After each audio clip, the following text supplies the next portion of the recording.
வணக்கம் நண்பர்களே, நான் உங்கள் ஸ்கூல் வேன் டிரைவர். இப்போ நம்ம எங்கேயும் கிளம்பிட்டுருக்கோம்னு பார்த்தீங்கன்னா, இங்கே குலதெய்வ கோயிலுக்கு கிளம்பிட்டுருக்கோம். கிளம்பி கொஞ்ச நேரத்துலேயே வாண்டூஸு எங்கள் அண்ணன் அண்ணி எல்லாம் உள்ளுக்குள்ளே செம ஆட்டோ போட ஆரம்பிச்சிட்டாங்க. தெறிக்க விட்டாங்க ஆட்டோ. எடுத்தோன்னே தலைப்பாட்டை போட்டு வேறு லெவல் பண்ணிட்டாங்க. அதுவும் எங்கள் அண்ணன் பையன்னா பூந்து சீட்டு கடியில் பூந்து ஆடுறாங்க. பாருங்க எப்படி ஆடுறான்னு. பயங்கரமான டான்ஸு, வெறித்தனத்தை கட்டிட்டான். அப்படி இப்படின்னு ஆடி முடித்து ஒரு வழியாக அடுத்த நாள் ஸ்பாட்டுக்கு வந்து சேர்ந்தோம். இது எந்த இடம்னு பார்த்திங்கன்னா, சத்தியமங்கலம் வனப்பகுதிக்குள்ளே தான் எங்கள் குலதெய்வ கோயில் இருக்குது. அதனால் ஒவ்வொரு வண்டிக்கு டோக்கனை போட்டு ஒரு நாளைக்கு 100 வண்டி தான் உள்ளே விடுவேன்னு சொல்லி டோக்கனை போட்டு அமுச்சிட்ருக்காங்க. அடுத்த வண்டி நம்ம வண்டி வருது. நம்ம வண்டிக்கு ஒரு டோக்கனை வாங்கிட்டு வந்த வழியிலே திரும்பி பார்க்கடான்னு சொல்லி போய் பண்ணாரி டேமில் இருங்க, பவானி சாகர் டேமில் இருந்துட்டு அடுத்த நாள் உள்ளே போய்க்கலாம் அப்படின்னு சொல்லி டோக்கனை போட்டு வந்த வழியிலே திருப்பி அமுச்சு விட்டாங்க.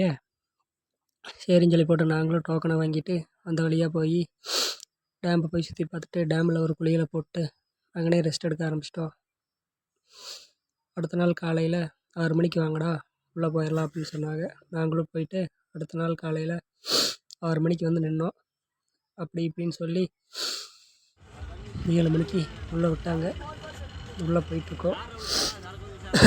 இது வந்து கிட்டத்தட்ட பார்த்திங்கன்னா உள்ளே ஒரு 20 கிலோமீட்டருக்கு வனப்பகுதிக்குள்ளே தான் ட்ராவல் பண்ணி ஆகணும். உள்ளே வந்து தெங்கமரடான்னு சொல்லி ஒரு ஊர் இருக்குது. அந்த ஊர் வரைக்கும் பார்த்திங்கன்னா உள்ளே ஒரு கவர்மெண்ட் பஸ் ஓடுது. அதுக்கு அங்கிட்டு வந்து பஸ் வசதி இல்லை. அதனால் நாங்கள் இங்கேருந்து ட்ராவல்ஸ் எடுத்து போயிட்டுருக்கோம்.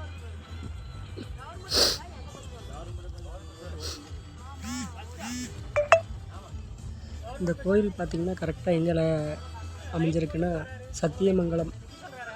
சத்தியமங்கலத்துலேருந்து ஒரு 20 கிலோமீட்டர் உள்ள வனப்பகுதிக்குள்ளே அமைஞ்சிருக்கு எங்கள் கோயில், எங்கள் குலதெய்வ கோயில். இது பார்த்திங்களா, நான் உள்ள ஒரு ஊர் இருக்குதுன்னு சொன்னேன் பார்த்திங்களா, அந்த ஊருக்கு பஸ் வசதி இருக்குது. தெங்கமரடா வரைக்கும் அந்த பஸ் தான் போகுது. இப்போ அது வரைக்கும் பஸ்ஸில் போகலாம். ஆனால் அதுக்கு மேலே மறுபடியும் ஒரு 10 கிலோமீட்டருக்கு வேறு வழி இல்லை. அதனால் நாங்கள் எங்கள் ஊர்லேருந்து வேன் எடுத்துகிட்டு உள்ளே போயிட்டுருக்கோம். போகிற வழியில் வந்து பார்த்திங்கன்னா யானை, மான், புள்ளிமான், காட்டு எருமை இந்த மாதிரி நிறைய பார்க்கலாம். நிறைய வனவிலங்குகளை கிராஸ் பண்ணி தான் போகணும். ஒரு வழியாக உள்ளே வந்து சேர்ந்துட்டோம். இது எங்கள் கோயிலுக்கு பக்கத்தில் அமைஞ்சிருக்க திப்பு சுல்தானால் கட்டப்பட்ட ஒரு பாலம், இடிஞ்ச பாலம். ரொம்ப வருஷங்களாச்சு இந்த பாலம் கட்டி. இது அப்போ வந்து போக்குவரத்துக்காக யூஸ் பண்ணிகிட்டு இருந்திருக்காங்க. வீரப்பன் இந்த காட்டுக்குள்ளே இருந்திருக்காரு. அப்போ யூஸ் பண்ணிகிட்டு இருந்திருக்காங்க. இப்போ எல்லாம் சேதமடைஞ்சு இப்போ ஒரு காட்சி பொருளாக இருக்குது. இவங்க தான் எங்கள் ஃபேமிலி மெம்பர்ஸ். ஜம்முன்னு எல்லாம் ஒரு குளியலை போட்டுட்டு ஜாலியாக உட்காந்து அரட்டை அடிச்சுட்டு இருக்கிறாங்க. சரியான வெயில். அதுவும் நடு காட்டுக்குள்ளே இருக்கோம், சொல்லவா வேணும். உள்ளே வந்து எங்களுக்கு துணைக்கு பாதுகாப்புக்கு வனத்துறையினர் வந்து உள்ளே இருக்காங்க. 3 நாள் நோம்பி, 3 நாள் உள்ள வனத்துறையினர் பாதுகாப்பு கொடுப்பாங்க. ஒரு வழியாக நைட் ஆச்சு. எங்கள் அண்ணனும் எங்கள் மாப்பிள்ளையும் ஒரு டான்ஸை போட ஆரம்பிச்சிட்டாங்க. ஃபன் பண்ணணும்ல, உள்ளே வந்து கொஞ்சமாவது என்ஜாய் பண்ணணும்ல.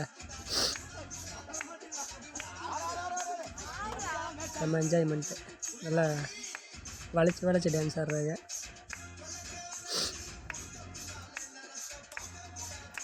வருஷத்தில் ஒரு நாள் வந்து நல்லபடியாக சாமியை கும்பிட்டு நல்லா ஒரு என்ஜாய்மெண்ட்டோடு வெளியில் வரணும். இந்த 3 நாளுக்குள்ளே வனத்துறையினர் எங்களுக்கு பாதுகாப்பு இருப்பாங்க. லைட்டிங் எல்லாமே காட்டுக்குள்ளே எல்லா வசதியும் செஞ்சு கொடுத்து நல்லபடியாக பார்த்து நல்லபடியாக வெளியே அனுப்புகிறாங்க. எங்களையே ரொம்ப சந்தோஷமாக இருக்குது.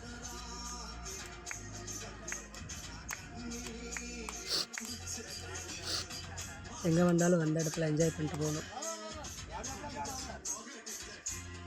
ஓகே ஃப்ரெண்ட்ஸ், இதுதான் எங்கள் கோயில். இது அங்கங்கே எடுத்த சின்ன கிளிக்கு. இதுதான் நாங்கள் போன வண்டி. எப்படி இருக்குன்னு சொல்லுங்கள். என்னோட வண்டி தான் இது. நாங்கள் தீர்த்தம் முக்குளிச்சு சாமிக்கு குளிர்ச்சி பண்ணோம். இது போகிற வழியில் ஒரு என்ஜாய்மெண்ட்.